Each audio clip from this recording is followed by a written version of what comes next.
ఆ రోజు తెలుగుదేశం పార్టీ గొంతెత్తి తడిసిందండి.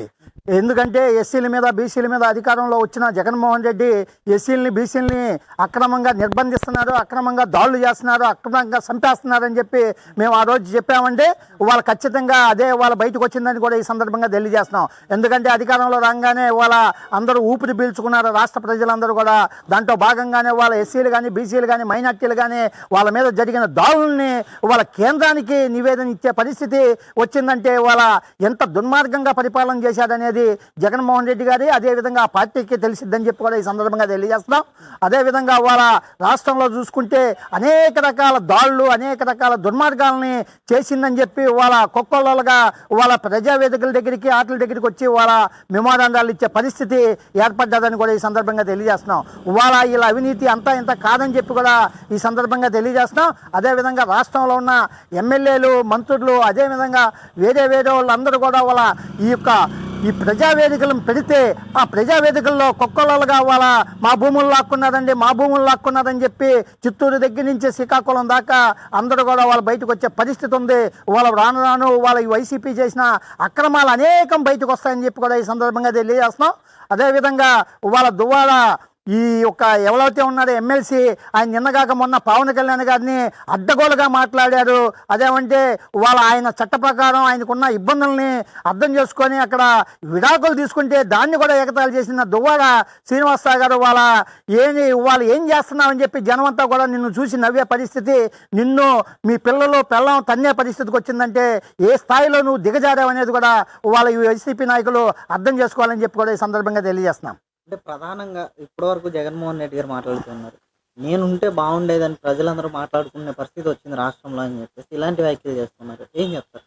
అవునండి, ఈయనుంటే అన్నం కూడా దొరికేది కాదని చెప్పి మాట్లాడుకుంటున్నారంటే అక్కడే కూడా పక్కనే ఉంది.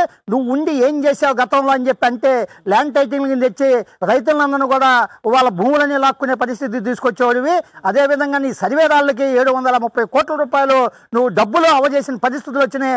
ఆఖరికి నీ ఇంట్లో ఎలుకలు పట్టుకోవడానికి కూడా 1,30,00,000 రూపాయలు వాడావంటే నువ్వు ఏ రకంగా ఏ స్థాయిలో దోపిడీ చేశావో జనమంతా తెలుసుకున్నారయ్యా. నీకు ఈ భవిష్యత్తులో ఈ 11 కూడా రావు, నువ్వు రాజకీయ నాయకుడిగా కూడా పనికిరావని చెప్పి జనం అనుకుంటున్నారు.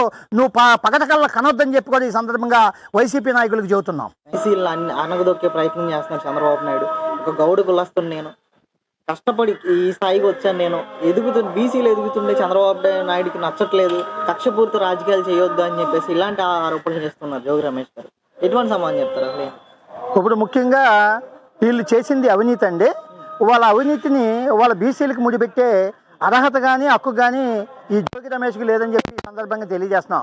ఎందుకంటే వాళ్ళు ప్రత్యేకించి నేను గౌడు కులస్తుల్ని గౌళ్ళని బీసీలని అనగదొక్కుతున్నారని చెప్పి తెలుగుదేశం పార్టీని అదేవిధంగా చంద్రబాబు నాయుడిని అంటాం దుర్మార్గమైన చర్యగాని మేము భావిస్తున్నాం. ఎందుకంటే అదే బీసీ కులానికి సంబంధించినాడు, అదేవిధంగా చిన్న కుర్రవాడు గౌడ కులానికి సంబంధించిన ఒక కుర్రవాడిని వాళ్ళ చెల్లెల్ని అక్కని ఏదో ఏడిపిస్తున్నారని చెప్పి అడ్డపడ్డందుకు ఆ కుర్రవాడిని నిలువున తగలబెట్టినప్పుడు ఈ బీసీ కులస్తుడు అదే గౌడి కులస్తుడు ఏమైపోయాడని చెప్పి ఈ సందర్భంగా మేము అడుగుతున్నాం. రెండోది, ఇవాళ నువ్వు చేసింది దుర్మార్గమైన పని అన్న అంటానికి కారణం ఏంటంటే ఇవాళ అగ్రిగోల్డ్లో అనేక మంది వాళ్ళ యొక్క సంపద కోసం వాళ్ళకి లోన్లుగా కట్టి వాళ్ళ వాటిలన్నింటిలో కూడా రికవరీ కాక ఆత్మహత్యలు చేసుకున్న పరిస్థితులు ఉంటే రాష్ట్రంలో వాళ్ళందరినీ కూడా ఒడ్డున పడేయాల్సిన ఈ వైసీపీ ప్రభుత్వం వాళ్ళని ఒడ్డున పడేస్తున్న దేవుడు ఎదుగుగానే అగ్రిగోల్డ్ భూములని కూడా దొంగసాటుగా రాపించుకొని అమ్ముకున్నారు, వాళ్ళ సొమ్ము చేసుకున్నారంటే మరీ దుర్మార్గమైన ఈ చర్యగా మేము వాళ్ళ మాట్లాడుతున్నాం. దానికి ఇవాళ వాటిలన్నింటినీ కూడా చేసిన తప్పుల్ని పక్కన పెట్టి ఇవాళ మాకు అన్యాయం జరిగిపోతుంది బీసీలం అని చెప్పి ఇవాళ ఏడుస్తామంటే ఇవాళ జనాలను మళ్ళీ మోసం చేద్దామనే ఆలోచనతో చేస్తున్నారే తప్ప వీళ్ళు బీసీలకు కానీ అదేవిధంగా అగ్రిగోల్డ్ బాధితులకు కానీ వీళ్ళు చేసింది లేదు. ఈ రాష్ట్రాన్ని రాష్ట్ర ప్రజల సొమ్ముని దోసుకున్నారని చెప్పి జనమంతా అనుకుంటున్నారండి. తలకాయలు పగల కొడతావా అని చెప్పి కూడా ఈ సందర్భంగా మేము అడుగుతున్నాం. అదేవిధంగా విజువల్స్ చూస్తే ఒక రాడ్లు కర్రలు తీసుకొని బ్యానర్లు కానీ అక్కడ గేట్లు కానీ ధ్వంసం చేసిన పరిస్థితులు ఉంటే నువ్వు చెబుతానికి వెళ్ళినోడివి మంది మార్బలాన్ని ఎందుకు వేసుకెళ్ళావు? కేవలం నీ యొక్క పబ్బం గడుపుకుంటానికి అదేవిధంగా జగన్మోహన్ రెడ్డి దగ్గర మంత్రి పదవి కొట్టేస్తానికి ప్రతిపక్ష నాయకుల మీద దాడులు చేశావని చెప్పి ఆ రోజు దేశం అంతా చూసింది. ఈ రోజు నువ్వు ఎన్ని అబద్ధాలు చెప్పినా ఇనే పరిస్థితి లేదని చెప్పి కూడా ఈ సందర్భంగా తెలియజేస్తున్నాం. అదేవిధంగా మేము అవినీతి చేయలేదు అన్యాయం చేయలేదని చెబుతున్నారు. మీరు ఆఖరికి అగ్రిగోల్డ్ భూములు కొనటమే తప్పు అవుతే అగ్రిగోల్డ్ భూములు కొని వాటిని మళ్ళీ దొంగసాటుగా రిజిస్ట్రేషన్ చేపించి మళ్ళీ ఆ రిజిస్ట్రేషన్లో సర్వే నెంబర్లు తప్పు పడ్డాయని చెప్పి కూడా నువ్వు సవరణ చేసావంటే నువ్వు ఉద్దేశపూర్వకంగా దోపిడీ కోసం అదేవిధంగా ఈ కబ్జాలు చేస్తానికి మీరు సహకరించారంటానికి ఇది నిదర్శన. దాంట్లో భాగంగానే వాళ్ళ అధికారులు కూడా వాళ్ళ జైలుకి వెళ్ళే పరిస్థితి ఎదురైందని కూడా ఈ సందర్భంగా తెలియజేస్తున్నాం. ఎందుకంటే మీరు చేసే దుర్మార్గాలన్నీ కూడా వాళ్ళ రాష్ట్ర వ్యాప్తంగా చూస్తే అనేక మంది అధికారులు వాళ్ళ జైళ్ళకి వెళ్ళి ఉద్యోగాలు పోగొట్టుకునే పరిస్థితి తీసుకొచ్చారంటే మీరు మీ పరిపాలన ఎంత అధ్వానంగా ఉందో రాష్ట్ర ప్రజలంతా చూశారు.